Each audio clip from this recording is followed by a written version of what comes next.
Hello and welcome to The Explainer, where we take big, complex ideas and, well, we explain them with clear visual stories.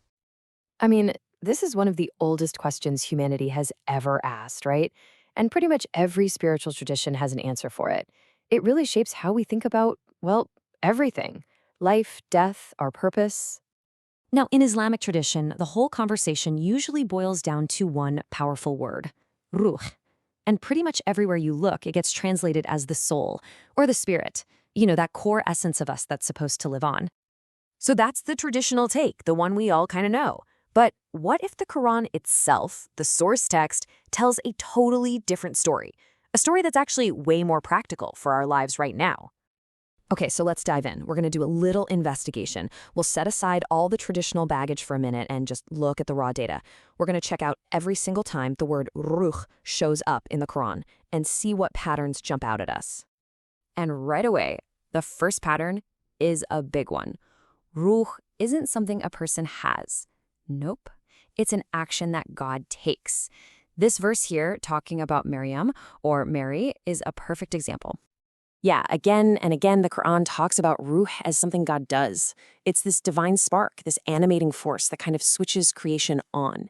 It's not some object that gets stuffed inside a person. It's the very act of bringing things to life. But wait, it gets even more interesting. It's not just about biological life. In this verse, the revelation itself, the Quranic message, is straight up called a ruh. Now, this is a really important piece of the puzzle. It tells us that ruh isn't just the breath of life for our bodies, it's also the breath of life for our minds, for our consciousness. It's the divine info that activates our ability to understand. And that brings us to the third major way ruh is used, as divine support. We see this over and over again, where prophets, like Jesus in this verse, are described as being supported or strengthened by this ruh. Think of it like divine backup. A reinforcement. It's not a passive thing just sitting there. It's an active force that gives someone the strength, the psychological power to get a specific job done. Okay, so let's pause for a second. If ruh is always this divine force, animating, revealing, supporting, then what word does the Quran use for the individual person? The self, the psyche, the thing we usually call the soul. Well, it uses a completely different word, nafs.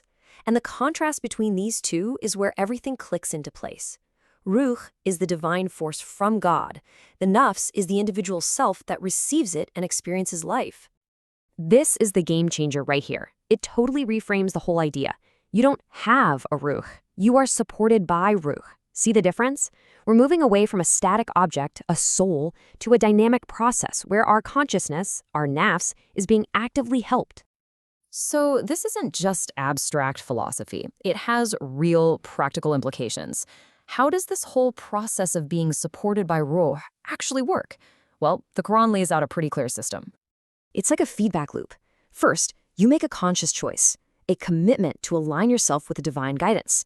That commitment kind of opens the door. Then, God provides that divine support, the ruach, which gives you this incredible psychological certainty. And the result of that? You get clarity, what the Quran calls nur, or light. And once you have that light, you can act with real conviction, because you're not fumbling around in the dark anymore. And get this, remember that verse that called revelation a ruh? Well, that same verse goes on to say that this ruh is made into nur, or light, to guide people. It's a direct connection. The support becomes clarity. Here's a simple way to think about it in today's terms. Your consciousness, your nafs, is like your phone. It has all this potential. The ruah is the electricity, the power source. Without it, the phone is just a brick. And the nur, that's the screen lighting up. It's the result of the power, and it's what actually lets you see where you're going and what you need to do. So getting this distinction isn't just about winning a theological debate. It completely changes the goal of a spiritual life. It shifts it from something passive and, well, metaphysical to something active and psychological that you do right here, right now. Look at the difference. The old way is all about soul saving. The goal is to preserve this thing, this ruh, for the afterlife. But the Quran's framework seems to be about consciousness building. The goal is to develop your nafs, yourself, in this life. It's not about rituals to save a soul. It's about engaging with guidance, the ruh, to get that clarity, that nur. And this is why it's so profound. The purpose isn't to save some soul you supposedly already have. It's to build a consciousness, a self, that's worthy of returning to its source. It puts all the responsibility and all the potential for growth right back in your hands, in the here and now. So, it leaves us with this massive question. Is the ultimate goal to save a soul or to build a consciousness?